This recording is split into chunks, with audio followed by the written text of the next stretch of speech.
अस्सलामुअलैकुम दोस्तों, मेरा नाम है आजम। दोस्तों, आज हम बात करेंगे कि कैसे एक औरत ने सांप को पैदा किया और कैसे वो सांप की मां बनी। आपसे गुजारिश है कि वीडियो को पूरा जरूर देखें और यकीनन आपकी रूह कांप उठेगी। चलिए देखते हैं वीडियो को, लेकिन वीडियो की शुरुआत से पहले आप इस वीडियो को लाइक करते रहिए। दोस्तों, कहा जाता है कि किसी इलाके में एक नेक लड़की रहा करती थी। वो बहुत ही ज्यादा खूबसूरत थी। एक बार वो लड़की कहीं पर जा रही थी और एक हिंदू शख्स ने उसको जाते हुए देख लिया और वो उसके हुस्न का आशिक हो गया। वो किसी भी तरह से उस लड़की से बात करना चाहता था, उसको पाना चाहता था, यानी कि उससे शादी करना चाहता था, मगर ऐसा हो ना सका। और उस मुसलमान लड़की की शादी एक मुसलमान शख्स के साथ हो गई। वो उसके साथ बहुत खुश थी। इधर वो गैर मुस्लिम शख्स उस लड़की के प्यार में पागल हो रहा था, उसको दिलो जान से चाहने लगा था। लेकिन वो शादी करके किसी और के पास चली गई और वो कहने लगा कि वो लड़की बेशक किसी और के पास शादी करके चली गई है, मगर मैं उसको कभी सुकून के साथ नहीं रहने दूंगा, उसका सुख और चैन मैं छीन लूंगा। उसके बाद वो शख्स एक काला जादू करने वाले बाबा के पास चला गया और उसने उस लड़की और उसके शौहर के ऊपर काला जादू कर दिया। उस लड़की का शौहर बहुत अच्छा और नेक इंसान था और वो उस काले जादू के असर में आ गया, इसीलिए वो अब उदास उदास सा रहने लगा था और इस वजह से उसको शुरू के 5 सालों तक कोई औलाद ना हुई। उसके बाद में वो किसी के कहने पर अपना रूहानी इलाज कराने चला गया। बहुत इलाज करवाने के बाद में आखिरकार उसके घर में एक बेटी पैदा हुई। उस बेटी को वो बहुत चाहते थे, मगर उस बेटी का बाप उसको देखना भी नहीं चाहता था। लेकिन फिर भी वो औरत बहुत खुश थी कि चलो घर में रहमत तो आई। वक्त के साथ साथ उसका बाप भी अपनी बेटी को चाहने लग गया। उसके बाद जब वो तकरीबन 8 महीने की हुई, फिर एक दिन एक फकीर बाबा ने उनके दरवाजे पर आवाज लगाई। उस औरत ने नौकरानी से कहा कि फकीर को कुछ सदका खैरात देकर भेज दो। लेकिन वो फकीर जिद करने लगा कि उसे घर की मालकिन से मिलना है, बहुत जरूरी बात करनी है। हालांकि वो औरत किसी के सामने नहीं आती थी, मगर पता नहीं उस दिन ऐसा क्या हुआ कि वो औरत खींची खींची उस फकीर के सामने आ गई और वो फकीर कहने लगा कि बेटी बहुत भूख लगी है, खाना खिलाओ। उस औरत ने उसको खाना खिलाया। फिर भी वो कहने लगा कि बेटी पानी पिलाओ। उस औरत ने अपनी नौकरानी से कहकर पानी भी मंगवा दिया। फकीर ने जैसे ही पानी में देखा तो उस औरत से कहने लगा कि इस पानी में तो सांप है। अगर वीडियो आपको पसंद आ रही है तो इसको लाइक करते रहिए। ये सुनकर वो औरत बहुत परेशान हुई और कहने लगी कि पानी में सांप कैसे हो सकता है। और फकीर फिर कहने लगा कि बेटी, आप पर किसी ने काला जादू किया है, आपकी कोई भी औलाद जिंदा नहीं बचेगी।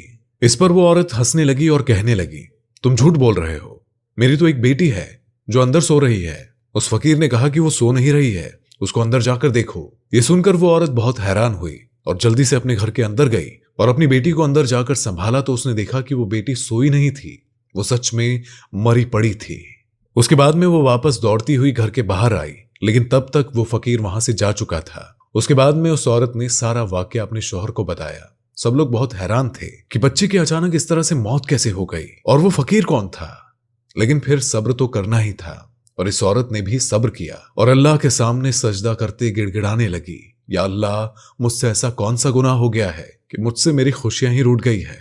खैर दोस्तों, इस बच्ची की मौत के 1 साल बाद फिर से उस औरत को एक बेटी पैदा हुई जो पहली वाली बेटी से भी ज्यादा खूबसूरत थी। वो औरत अपनी इस बेटी को किसी के सामने भी नहीं लाती थी ताकि उसको किसी की नजर ना लग जाए, क्योंकि वो पहले ही अपनी एक बेटी खो चुकी थी। इसीलिए वो अपनी इस दूसरी बेटी को खोना नहीं चाहती थी। लेकिन फिर जब उसकी बेटी 2 साल की हुई तो एक बाबा फकीर उस औरत के दरवाजे पर आया और आवाज लगाने लगा। जैसे ही उस औरत की नौकरानी उस फकीर को सदका खैरात देने गई और उसको वो पहचान गई और उसने भागते हुए अपनी मालकिन को जाकर बताया कि इस औरत को शक हो गया है कि कहीं पर ये फकीर उसकी दूसरी बेटी को लेने तो नहीं आया है। इसीलिए भागते हुए पहले अपनी बेटी के पास गई और उसने देखा कि उसकी वो बेटी आराम से सो रही है। उसने अल्लाह का शुक्र अदा किया और फिर अपनी नौकरानी से कहा कि उसको सदका खैरात देकर रुखसत कर दो। और वो फकीर घर से जाते हुए कहने लगा कि इस घर की मालकिन पर बहुत ही बुरा जादू किया गया है, इस घर की कोई भी औलाद जिंदा नहीं बचेगी। उसने कहा कि अपना इलाज करवाए और इस तरह से कहकर वो फकीर वहां से चला गया। उस फकीर की ये बातें सुनकर औरत रोने लगी। ये देखकर उसकी नौकरानी अपने मालिक के पास यानी कि उस औरत के शौहर के पास गई और उसको बुलाकर लाई। उसका शौहर एक घोड़े पर बैठकर अपने घर पर पहुंचा। जैसे ही वो घोड़ा उसके घर में दाखिल हुआ तो वो बहुत ही अजीब हरकतें करने लगा। वहीं उस घर के आंगन में अपने पैरों से गड्ढा खोदने लगा और ये सब देखकर लोग हैरान हो गए कि ये घोड़ा इस घर में किसकी कब्र खोद रहा है। देखते देखते उस घोड़े ने एक बड़ा सा गड्ढा खोद दिया और फिर उसके बाद में उस औरत की बेटी अपने घर से चलती हुई उस गड्ढे के पास आ गई। सब उसको रोकते कि उससे पहले ही वो गड्ढे में गिर गई और उसकी वहीं पर जान निकल गई। इस हादसे के बाद में जब उस औरत को यकीन हो गया था कि वो फकीर बिल्कुल ठीक कह रहा है, उसके बाद में फिर वो जब एक बहुत बड़े आलिम के पास गई और अपना इलाज करवाना शुरू कर दिया। और इस इलाज के दरमियान उसके घर में एक और बेटी पैदा हुई। अब वो औरत और उसके शौहर दोनों ही खौफजदा रहते थे कि उनकी बेटी के साथ कुछ भी ऐसा वैसा ना हो जाए, लेकिन आखिर में वही हुआ जिसका उनको डर था।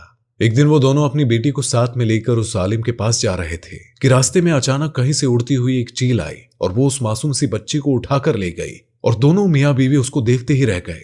उस चील ने आसमान में ले जाकर उस बच्ची को कहीं पर छोड़ दिया और वो सीधे जमीन पर आकर गिर गई और उसका पूरा जिस्म पूरी तरह से बिखर गया।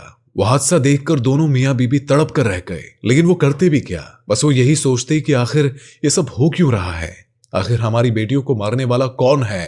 दोस्तों, इसके कुछ दिनों के बाद वो फकीर फिर से इनके घर में आया और आवाजें लगाने लगा। नौकरानी दौड़ती हुई अपनी मालकिन के पास गई और उसको इस फकीर के बारे में बताया। वो औरत फकीर के सामने आई और रोती हुई बोली कि अब तुम किसको लेने आए हो? जब भी तुम आते हो हमारी औलाद को ले जाते हो। अब तो मेरे पास कुछ भी नहीं बचा है, अब तो मेरी गोद भी खाली है। वो फकीर कहने लगा, ऐ औरत, अगर तुम मुझ पर यकीन रखती हो तो मुझे अपने घर के अंदर ले चलो, मुझे खास तुम्हारे काम के लिए ही भेजा गया है।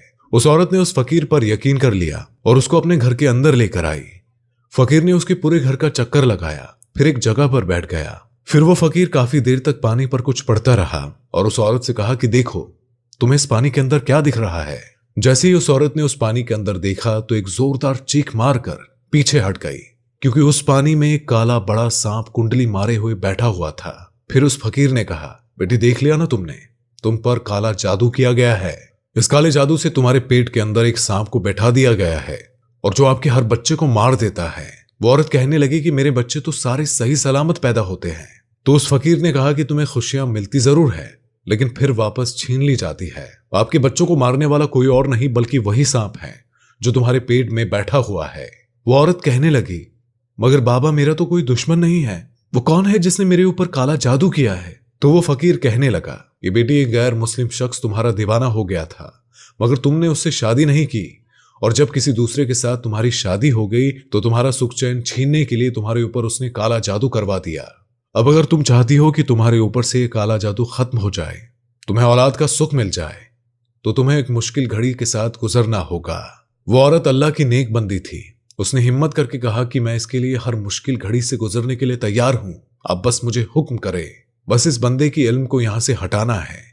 वो फकीर कहने लगा कि तुम्हें अपनी औलाद को जिंदा रखने के लिए उस सांप को पहले पैदा करना होगा, यानी उस सांप को पहले अपने पेट से बाहर निकालना होगा, और तभी तुम्हारे आने वाले बच्चे की जिंदगी महफूज हो सकती है।